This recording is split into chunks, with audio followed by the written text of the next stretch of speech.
ನಮಸ್ಕಾರ. ವಿಕೆ ಡಿಜಿಟಲ್ ನ್ಯೂಸ್ಗೆ ಸ್ವಾಗತ. ದೇವನಹಳ್ಳಿ ತಾಲೂಕಿನ ಚನ್ನರಾಯಪಟ್ಟಣ ಹೋಬಳಿಯ 13 ಹಳ್ಳಿಗಳ ರೈತರ 1,000 ದಿನಗಳ ಹೋರಾಟಕ್ಕೆ ಅಂತಿಮವಾಗಿ ಐತಿಹಾಸಿಕ ಜಯ ಸಿಕ್ಕಿದೆ. ಮಂಗಳವಾರ ರೈತರೊಂದಿಗೆ ನಡೆದ ಸಭೆಯಲ್ಲಿ ಕೆಐಎಡಿಬಿ ಅಂತಿಮ ಅಧಿಸೂಚನೆ ರದ್ದು ಮಾಡುವುದಾಗಿ ಮುಖ್ಯಮಂತ್ರಿ ಸಿದ್ದರಾಮಯ್ಯ ಘೋಷಿಸಿದ್ದಾರೆ. ಮುಖ್ಯಮಂತ್ರಿ ಸಿದ್ದರಾಮಯ್ಯ ಅವರಿಂದ ಐತಿಹಾಸಿಕ ನಿರ್ಧಾರ ಪ್ರಕಟವಾಗಿದೆ. ರೈತ ಹೋರಾಟಗಾರರು, ಭೂ ಹೋರಾಟಗಾರರ ಪರವಾಗಿ ಸರ್ಕಾರದ ಗಟ್ಟಿ ನಿಲುವು ಇದಾಗಿದೆ. ವಿರೋಧ ಪಕ್ಷದ ನಾಯಕರಾಗಿದ್ದಾಗ ರೈತರ ಪರ ನಿಲ್ಲುವ ಭರವಸೆ ನೀಡಿದ್ದ ಸಿದ್ದರಾಮಯ್ಯ ಈಗ ನುಡಿದಂತೆ ನಡೆದ ಮುಖ್ಯಮಂತ್ರಿ ಸಿದ್ದರಾಮಯ್ಯ ಎಂಬುದನ್ನು ಸಾಬೀತುಪಡಿಸಿದ್ದಾರೆ. ಮುಖ್ಯಮಂತ್ರಿ ಸಿದ್ದರಾಮಯ್ಯ ಅವರ ಅಧ್ಯಕ್ಷತೆಯಲ್ಲಿ ಇಂದು ವಿಧಾನಸೌಧದ ಸಭಾಂಗಣದಲ್ಲಿ ಅಧಿಕಾರಿಗಳ ಹಾಗೂ ರೈತ ಮುಖಂಡರ ಸಭೆ ನಡೆಯಿತು. ಸಭೆಯನ್ನು ಉದ್ದೇಶಿಸಿ ಮಾತನಾಡಿದ ಸಿಎಂ, ದೇವನಹಳ್ಳಿ ತಾಲೂಕು, ಚನ್ನರಾಯಪಟ್ಟಣ ಹಾಗೂ ಇತರ ಗ್ರಾಮಗಳಲ್ಲಿನ ಭೂ ಸ್ವಾಧೀನ ಪ್ರಕ್ರಿಯೆಯನ್ನು ಸಂಪೂರ್ಣವಾಗಿ ಕೈಬಿಟ್ಟಿದ್ದೇವೆ ಎಂದು ತಿಳಿಸಿದರು. ಸರ್ಕಾರ ಭೂ ಸ್ವಾಧೀನ ಪ್ರಕ್ರಿಯೆಯನ್ನು ಸಂಪೂರ್ಣವಾಗಿ ಕೈಬಿಡಲು ನಿರ್ಧರಿಸಿದೆ. ಕೆಲವು ರೈತರು ಜಮೀನು ನೀಡಲು ಸಿದ್ಧರಿರುವುದಾಗಿ ಮುಂದೆ ಬಂದಿದ್ದಾರೆ. ಜಮೀನು ನೀಡಲು ಇಚ್ಛಿಸುವವರ ಜಮೀನು ಮಾತ್ರ ಸರ್ಕಾರ ಸ್ವಾಧೀನಪಡಿಸಿಕೊಳ್ಳಲಿದ್ದು, ಅವರಿಗೆ ಹೆಚ್ಚಿನ ಪರಿಹಾರ ಮತ್ತು ಅಭಿವೃದ್ಧಿಪಡಿಸಿದ ಜಮೀನು ನೀಡಲಾಗುವುದು ಎಂದು ಹೇಳಿದರು. ಅಂತಹ ರೈತರಿಗೆ ನಿಗದಿತ ದರಕ್ಕಿಂತ ಹೆಚ್ಚುವರಿ ದರವನ್ನು ನೀಡಲಾಗುವುದು. ಅಲ್ಲಿ ಕೃಷಿ ಚಟುವಟಿಕೆಗಳನ್ನು ಮುಂದುವರಿಸಲು ಬಯಸುವ ರೈತರು ಕೃಷಿ ಚಟುವಟಿಕೆಗಳನ್ನು ಮುಂದುವರಿಸಿಕೊಂಡು ಹೋಗಬಹುದಾಗಿದೆ ಎಂದು ಮುಖ್ಯಮಂತ್ರಿಗಳು ತಿಳಿಸಿದರು. ದೇವನಹಳ್ಳಿ ತಾಲೂಕು ಬೆಂಗಳೂರಿಗೆ ಹತ್ತಿರದಲ್ಲಿದ್ದು, ಬೆಂಗಳೂರು ಅಂತಾರಾಷ್ಟ್ರೀಯ ವಿಮಾನ ನಿಲ್ದಾಣ ಕೂಡ ಅಲ್ಲಿಯೇ ಇದೆ. ರಾಜ್ಯದ ಪ್ರತಿಯೊಬ್ಬರ ವರಮಾನ ಹೆಚ್ಚಳವಾಗಬೇಕಿದ್ದರೆ ಅಭಿವೃದ್ಧಿ ಕಾರ್ಯಗಳು ನಡೆಯಬೇಕಿದೆ. ಹೊಸ ಕೈಗಾರಿಕೆಗಳ ಪ್ರಾರಂಭಕ್ಕೆ, ಬಂಡವಾಳ ಹೂಡಿಕೆಗೆ ಜಮೀನಿನ ಅಗತ್ಯವಿದೆ. ಜಮೀನು ಸ್ವಾಧೀನಪಡಿಸಿಕೊಂಡ ನಂತರವಷ್ಟೇ ಕೈಗಾರಿಕೆಗಳನ್ನು ಪ್ರಾರಂಭಿಸಲು ಸರ್ಕಾರ ಭೂಮಿಗಳನ್ನು ನೀಡಬಹುದು ಎಂದು ಸಿದ್ದರಾಮಯ್ಯ ತಿಳಿಸಿದರು.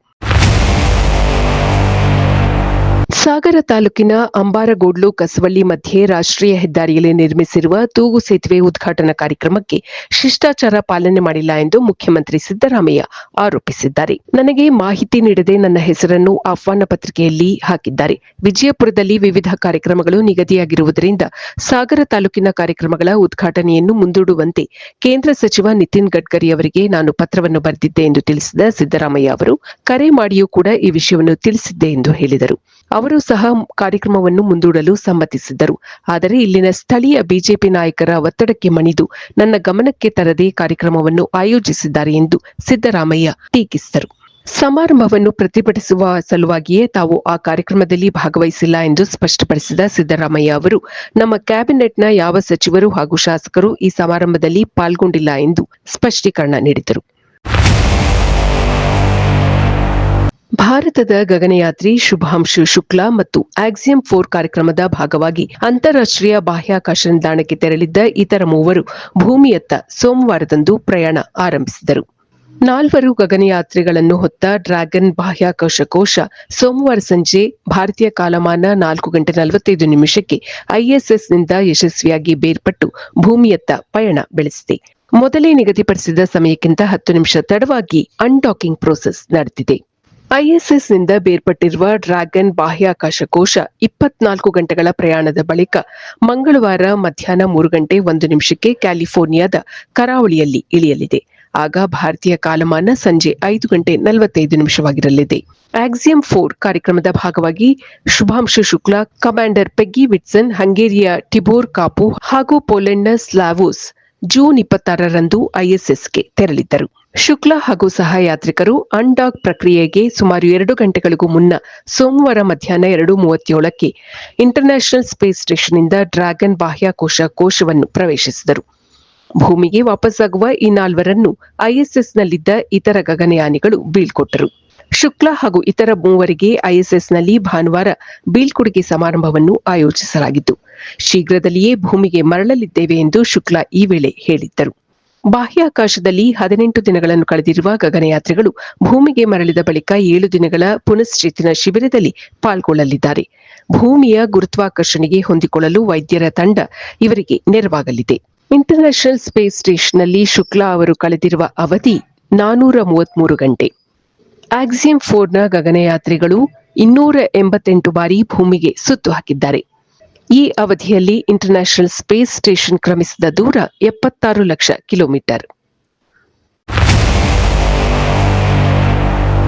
ಸಿಗಂದೂರು ಸೇತುವೆ ವಿಚಾರಕ್ಕೆ ಸುರ್ಜೇವಾಲಾ ಅವರು ಕಿಡಿಕಾರಿದ್ದಾರೆ. ಇದು ರಾಜ್ಯದ ಅತ್ಯಂತ ಮಹತ್ವದ ಯೋಜನೆಯಾಗಿದೆ. ಆದರೆ ಬಿಜೆಪಿ ಇದರಲ್ಲಿಯೂ ರಾಜಕೀಯ ಮಾಡುತ್ತಿದೆ ಎಂದು ಅವರು ದೂರಿದ್ದಾರೆ. ಸೇತುವೆ ನಿರ್ಮಿಸಿ ಟೋಲ್ ಸಂಗ್ರಹ ಮಾಡುವುದೇ ಕೇಂದ್ರ ಸರ್ಕಾರದ ಮುಖ್ಯ ಉದ್ದೇಶವಾಗಿದೆ. ಅಲ್ಲದೆ 7 ಕೋಟಿ ಕನ್ನಡಿಗರಿಗೆ ಅವಮಾನ ಮಾಡಿದ್ದಾರೆ. ಸೇತುವೆ ನಿರ್ಮಾಣವಾಗಿರುವ ರಾಜ್ಯದ ಮುಖ್ಯಮಂತ್ರಿಗೆ ಸಮಾರಂಭಕ್ಕೆ ಸರಿಯಾದ ಆಹ್ವಾನ ನೀಡಿಲ್ಲ ಎಂದು ಸುರ್ಜೇವಾಲಾ ಆರೋಪಿಸಿದ್ದಾರೆ. 473 ಕೋಟಿ ರೂಪಾಯಿ ವೆಚ್ಚದಲ್ಲಿ ಸಿಗಂದೂರು ಸೇತುವೆ ನಿರ್ಮಾಣವಾಗಿದೆ. ಕರ್ನಾಟಕದ ಅತಿ ದೊಡ್ಡ ತೂಗು ಸೇತುವೆ ಎಂಬ ಹೆಗ್ಗಳಿಕೆಗೂ ಈ ಸೇತುವೆ ಪಾತ್ರವಾಗಿದೆ. ಆದರೆ ಇದರ ಕ್ರೆಡಿಟ್ ಅನ್ನು ಪಡೆಯಲು ರಾಜ್ಯ ಹಾಗೂ ಕೇಂದ್ರ ಸರ್ಕಾರದ ಮಧ್ಯೆ ಪೈಪೋಟಿ ಶುರುವಾಗಿದೆ. ವೈಟ್ಫೀಲ್ಡ್ ಪೊಲೀಸ್ ಠಾಣಾ ವ್ಯಾಪ್ತಿಯ ನಾಗಗೊಂಡನಹಳ್ಳಿಯ ಮನೆಯೊಂದರಲ್ಲಿ ತಾಯಿ ಹಾಗೂ ಮಗಳು ನೇಣು ಹಾಕಿಕೊಂಡು ಆತ್ಮಹತ್ಯೆ ಮಾಡಿಕೊಂಡಿದ್ದಾರೆ. ರಚಿತಾ ರೆಡ್ಡಿ ಹಾಗೂ ಅವರ ಪುತ್ರಿ 24 ವರ್ಷದ ಶ್ರೀಜಾ ರೆಡ್ಡಿ ಆತ್ಮಹತ್ಯೆ ಮಾಡಿಕೊಂಡ ದುರ್ದೈವಿಗಳಾಗಿದ್ದಾರೆ. ಅಸಹಜ ಸಾವು ಪ್ರಕರಣ ದಾಖಲಿಸಿಕೊಂಡು ಪೊಲೀಸರು ತನಿಖೆ ನಡೆಸುತ್ತಿದ್ದಾರೆ. ಆಂಧ್ರಪ್ರದೇಶದ ರಚಿತಾ ರೆಡ್ಡಿ ಕುಟುಂಬವು ನಾಗಗೊಂಡನಹಳ್ಳಿಯಲ್ಲಿ ನೆಲೆಸಿತ್ತು. ಪುತ್ರಿ ಮಲಗಿದ್ದ ಕೊಠಡಿಗೆ ಸೋಮವಾರ ಬೆಳಗ್ಗೆ 10:30 ಸುಮಾರಿಗೆ ತಾಯಿ ತೆರಳಿ ನೋಡಿದಾಗ ಶ್ರೀಜಾ ರೆಡ್ಡಿ ಫ್ಯಾನ್ಗೆ ನೇಣು ಹಾಕಿಕೊಂಡು ಆತ್ಮಹತ್ಯೆ ಮಾಡಿಕೊಂಡಿರುವುದು ಕಂಡುಬಂದಿತು.